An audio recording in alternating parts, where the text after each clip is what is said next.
بسم الله الرحمن الرحيم.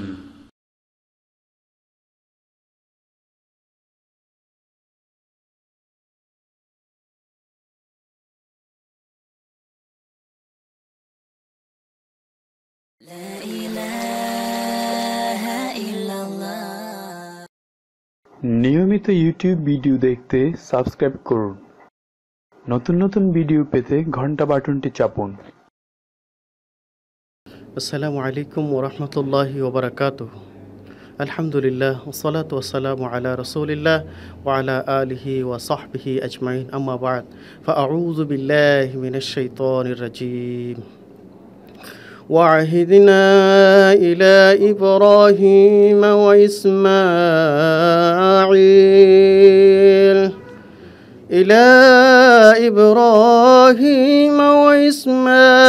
وإسماعيل أن طهرا بيتي للطائفين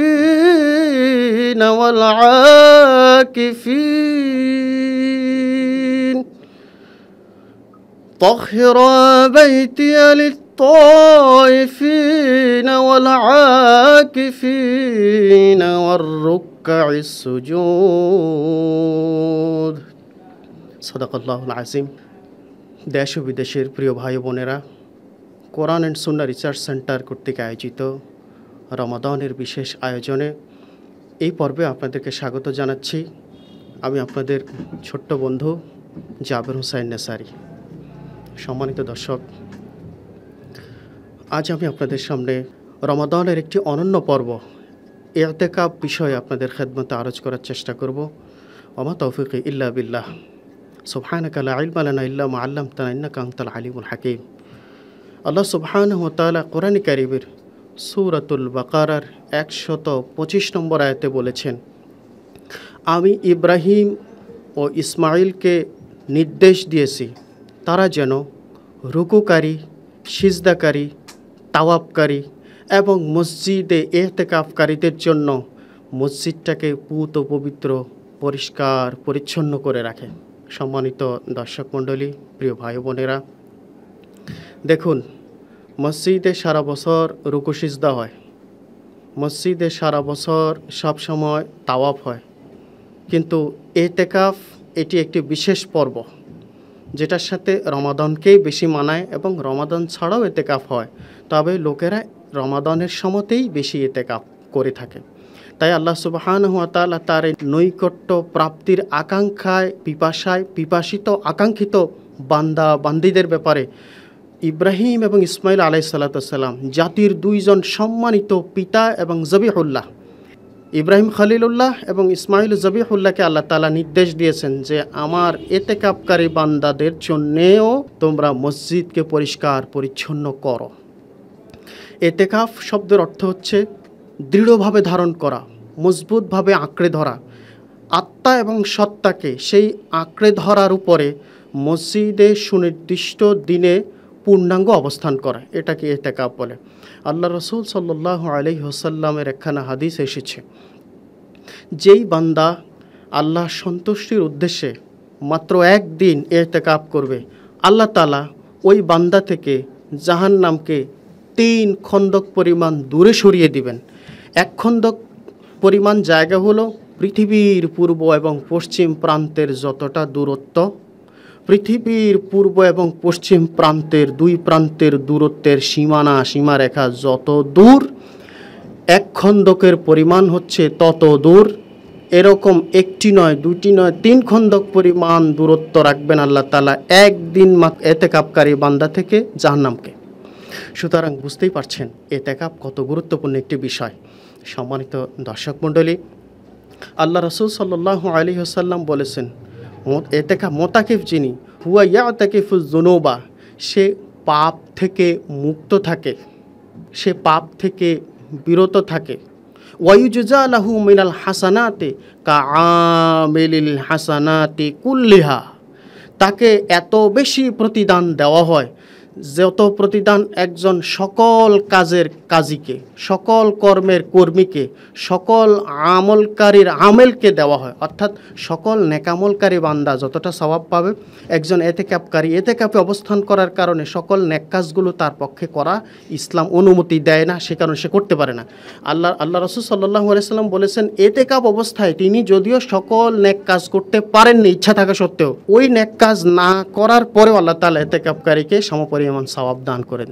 সুবহানাল্লাহ, সুবহানাল্লাহ বিহামদিহি, সুবহানাল্লাহিল আযীম। এতেকাপ কত বড় একটি গুরুত্বপূর্ণ বিষয় লক্ষ্য করেছেন? সম্মানিত দর্শক, এতেকাপের জন্য অনেক সময় দেখা যায় যে সমাজে লোক পাওয়া যায় না, নানা ডান হাত বাম হাত অজুহাত মিশ্রিত হয়ে থাকে। কি অজুহাত? আমি অনেক ব্যস্ত, আমি যদি এতেকাপে ঢুকি দেশ চালাবে কে, আমি যদি এতেকাপে থাকি সমাজ চালাবে কে, আমি যদি এতেকাপে থাকি মিল ইন্ডাস্ট্রি চালাবে কে, আমি যদি এতেকাপে থাকি সংসার দেখবে কে, আমি ওই দেশ পরিচালককে, সমাজ পরিচালককে, জাতি পরিচালককে, পরিবার পরিচালককে, মিল ইন্ডাস্ট্রির কর্ণধার কর্তাকে বলবো, আপনি কি অমর হয়ে পৃথিবীতে এসেছেন? আপনি কি মরবেন না? আপনি যখন দুনিয়া থেকে চলে যাবেন আপনার পরিবার কে চালাবে? আপনি যখন দুনিয়া থেকে চলে যাবেন আপনার সমাজকে চালাবে, আপনার দেশকে চালাবে। সুতরাং আপনি আমি না হলেও পৃথিবীটা ঠেকে থাকবে না, আল্লাহর দিন এত দৈন্য দশায় পড়ে নাই। সুতরাং এই সকল চিন্তাগুলো যাদের মাথায় আছে, সম্মানিত দর্শক, এই সকল চিন্তাগুলো আমাদের যাদের মাথায় আছে এগুলো ঝেড়ে ফেলা দরকার। আম্মাজান আয়েশা রাদিয়াল্লাহু তাআলা আনহা বলেছেন, কানান নবী সাল্লাল্লাহু আলাইহি ওয়াসাল্লাম ইয়াতাকিফুল আশরাল আওয়াখির মিন রমাদান হাত্তা তাওয়াফাহুল্লাহ। আল্লাহ রাসূল সাল্লাল্লাহু আলাইহি ওয়াসাল্লাম মৃত্যুর আগ পর্যন্ত প্রতি রমাদানে শেষ 10 দিন ইতিকাফ করেছেন। রাসূল কয়টা পাপের পাপী ছিলেন? কত গ্রাম পাপ ছিল রাসূলের? কয় মন পাপ ছিল? রাসূল কেন ইতিকাফ করলেন? ইতিকাফ তো একটি সুন্নত মুআক্কাদা, এটি এলাকার পক্ষ থেকে, মসজিদ মহল্লার পক্ষ থেকে একজন আদায় করলে কমপ্লিট হয়ে যায়। আল্লাহ রাসূল নিষ্পাপ হওয়ার পরেও কেন এই সুন্নতটার ব্যাপারে এত বেশি মজবুতি ধারণ করলেন, এত বেশি গুরুত্ব দিলেন? আমার ভাষায় বিষয়টা আমি এভাবে বলি যে আল্লাহ তাআলা পাপে তাপে ক্লিষ্ট, পরিশ্রান্ত, রুগ্ন একজন বান্দা বান্দিকে ভ্যাকসিন দিয়ে, অ্যান্টিবায়োটিক দিয়ে তাকে বিশুদ্ধ করার জন্য, সুস্থ করার জন্য, সবল করার জন্য, সতেজ করার জন্য, সজীব করার জন্য আল্লাহ তাআলা রমাদান নামক এই মহা নেয়ামতের মাসে 3টা ভ্যাকসিন দিয়েছেন। 1 নম্বর ভ্যাকসিন রহমত, 2 নম্বর ভ্যাকসিন মাগফিরাত, 3 নম্বর ভ্যাকসিন নাজাত। এই 3 ভ্যাকসিন নিয়ে রাসূল সন্তুষ্ট থাকতে পারতেন, রাসূলের জন্য এটুকু যথেষ্ট ছিল। কিন্তু আল্লাহ রাসূল নিজেকে এর মধ্যে কাফা মনে করেননি, এনাফ মনে করেননি, বরঞ্চ তিনি অতিরিক্ত আরও 2টা ভ্যাকসিন নিয়েছেন। সেই 2টা ভ্যাকসিন পাওয়ার জন্য উত্তম, মক্ষম, অ্যাপ্রোপ্রিয়েট এবং একমাত্র উপযুক্ত সময়, মক্ষম সময় হচ্ছে ইতিকাফ। অর্থাৎ সেখানে লাইলাতুল কদর আপনি পাবেন নিশ্চিত, কারণ আল্লাহ রাসূল সাল্লাল্লাহু আলাইহি সাল্লাম বলেছেন, তাহারু লাইলাতুল কদর আল আশারাল আওয়াখির মিন রমাদান। রমাদানের শেষ দশকের বেজোড় রাত্রিতে তোমরা লাইলাতুল কদরকে তালাশ করো। তাহলে যিনি ইতিকাফ করেন তিনি তো 20 তারিখ সূর্যাস্তের আগেই তিনি চলে গেলেন মসজিদে, তাহলে সেখানে 21 থাকলেন, 23 থাকলেন, 25 থাকলেন, 27 থাকলেন, 29 থাকলেন, তাহলে তিনি লাইলাতুল কদর পাবেন এটা বেশিরভাগ সম্ভব। আর যারা শুধু 27 তারিখের রজনীতে করেন, 26 তারিখ 26শে রমজান চলে গেলে 27শে রমজানের রাত্রে যারা করেন, তাদের বেলায় 80%, 90%, 95%, 99%, অর্থাৎ কিছুটা হলেও বাকি থাকে, সংশয় থাকে। কিন্তু যিনি ইতিকাফ করেন তার কোনো সংশয় নেই, তিনি পাবেনই। তাহলে আল্লাহ তাআলা যেন একজন ডাক্তার নানা চিকিৎসা করার পরে যখন দেখতে পেলেন এই রোগীকে নিবিড় তত্ত্বাবধানে রাখতে হবে, তার তত্ত্বাবধানে রাখতে হবে, হাসপাতালের বেডে রাখতে হবে। এখন রোগীকে হাসপাতালে নিয়ে আসতে হলে ডাক্তার সাহেব নার্সদেরকে বলেন বিছানাটা পরিষ্কার করুন, সাজিয়ে গুছিয়ে রেডি করুন। আল্লাহ তাআলাও তার বন্ধু খলিলুল্লাহ, ইব্রাহিম খলিলুল্লাহকে, ইসমাইল জবিউল্লাহকে বললেন, আমার ওই সকল রোগে পাপে তাপে ক্লান্তশ্রান্ত বান্দারা এই মসজিদে আসতেছে, তাদের জন্য তহিরা বাইতিয়া লিত্তাইফিনা ওয়াল আকিফিনা, তাওয়াবকারী এবং আকেফ যারা ইতিকাফ করবেন তাদের জন্য আমার এই মসজিদটা ঝেড়ে ঝেঁটে জুটে পরিষ্কার করে ফেলুন। রোগীরা আসবে, ভিআইপি রোগী, এদের 3টা ভ্যাকসিন দিছি, এখনও তারা পরিপূর্ণ সেরে উঠতে পারেনি, এদের ভ্যাকসিন আরও 2টা লাগবে। আল্লাহ রাসূল ওই 2টা ভ্যাকসিন থেকেও নিজেকে দূরে রাখেন নাই। আল্লাহ রাসূল প্রতি বছর ইতিকাফ করেছেন, নিষ্পাপ ছিলেন, ইতিকাফ করেছেন। আপনি আমি পাপে তাপে ক্লিষ্ট, শ্রান্ত, পাপে তাপে একেবারে ভরপুর হয়ে আছি, আপনার আমার কি ইতিকাফ করা প্রয়োজন নাই? আর কত ব্যস্ততা দেখাবো, জীবনে কত ব্যস্ত হব আমরা। আমরা কি অমর হয়ে পৃথিবীতে এসেছি আর টার্গেট করি বুড়ো হলে যাব, দাড়ি পাকলে যাব? এটা তো একেবারে শয়তানি ওয়াসওয়াসা। আস্তাগফিরুল্লাহ, লা হাওলা ওয়ালা কুওয়াতা ইল্লা বিল্লাহ, ইন্না লিল্লাহি, লা হাওলা ওয়ালা কুওয়াতা ইল্লা বিল্লাহ। এইসব চিন্তা মাথা থেকে বিলকুল ঝেড়ে ফেলে দেওয়া উচিত। সম্মানিত প্রিয় ভাই বোনেরা, এজন্য এতেকাফে বেশি করে যাওয়া উচিত। আর দেখা যায় যে লোকজন ভাড়া করে এনে এতেকাফে বসাতে হয়। কত দন্য দশা মুসলমানদের ইমানের! এটা একদম একেবারে ইসলামের সাথে তামাশা। যদিও ফতুয়ায় বলে যে এটা আদায় হবে, কিন্তু নিজের বিবেককে একবার প্রশ্ন করেছেন? আমি তো সক্ষম সচল একজন মানুষ, আমার কি ইতেকাব করা প্রয়োজন ছিল না? যেখানে আল্লাহ রাসূল ইতেকাব করেছেন সেখানে আমি বসলে দোষটা কোথায়? আমার থেকে রাসূলকে ব্যস্ততা কম ছিলেন? দেশ পরিচালনা করেন নাই? ওনার সংসার ছিল না? ওনার ব্যস্ততা ছিল না? ওনার বাজারঘাট ছিল না? এগুলি কি করা লাগে না? সম্মানিত দর্শক মণ্ডলী, এতেকাফে গেলে মাঝে মাঝে দেখা যায় যে, আমি যেটা নিজে দেখেছি যে আমার সাথে এক বয়স্ক মুরব্বী দাঁড়ে পাকা, উনি এতেকাফে গেছেন বিলকুল সাকেত সমেত, চুপ, সাইলেন্ট। উনি মুরব্বী হিসাবে একটু ইফতার গিফট করতে চাইলাম, এটা খাবেন? উনি এটা লাগবে, উনি এটা লাগবে, এটা লাগবে, অর্থাৎ উনি কথা বলেন না। তা আমি বুঝতে পারলাম যে লোক তো কথা বলাতে হবে। এরপরে আমি ওনাকে লম্বা করে সালাম দিলাম, আসসালামু আলাইকুম রহমতুল্লাহ বারাকাত। এখন তার উনি এটা দিয়ে তো পারবেন না, এই জন্য উনি ওয়ালাইকুম আসসালাম বলে বলছে, বলি মানে এতেকাফ তো শেষ হয়ে গেছে। এই যে বদ চিন্তা, এই যে জেহালাত, এটা দূর করা দরকার। আল্লাহ রাসূল সাল্লাল্লাহু আলাইহি ওয়াসাল্লাম এতেকাফে বসা অবস্থায় কথা বলেছেন।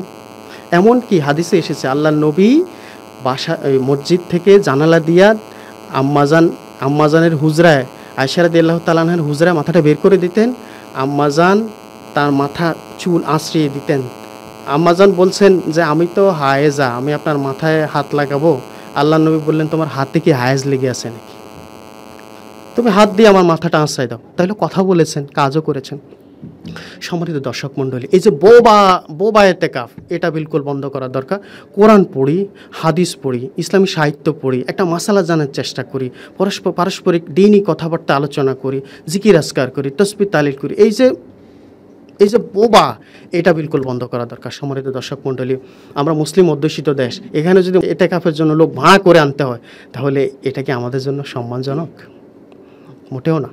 সম্মানিত দর্শক, আসুন আমাদের যাদের আল্লাহ তাআলা মেধা দিয়েছেন, আকল দিয়েছেন, এই হাদিসগুলো এবং কোরআনের আয়াতগুলো থেকে আয়াতটি থেকে আমরা শিক্ষা নিই, আমরা এতেকাফে বসার চেষ্টা করি। জীবন তো শেষ হয়ে যাচ্ছে, আমাদের জীবন ঘড়িটা তো প্রতি মুহূর্তে শেষ হয়ে যাচ্ছে। যদি এমন হয় যে ছোট্ট একটা নেকির জন্য আমি আটকে গেছি, আর সেটা যদি আমি তখন আফসোস করব, আমি যদি এতেকাফে বসতাম, তাহলে আমার জন্য কত না মঙ্গল হতো।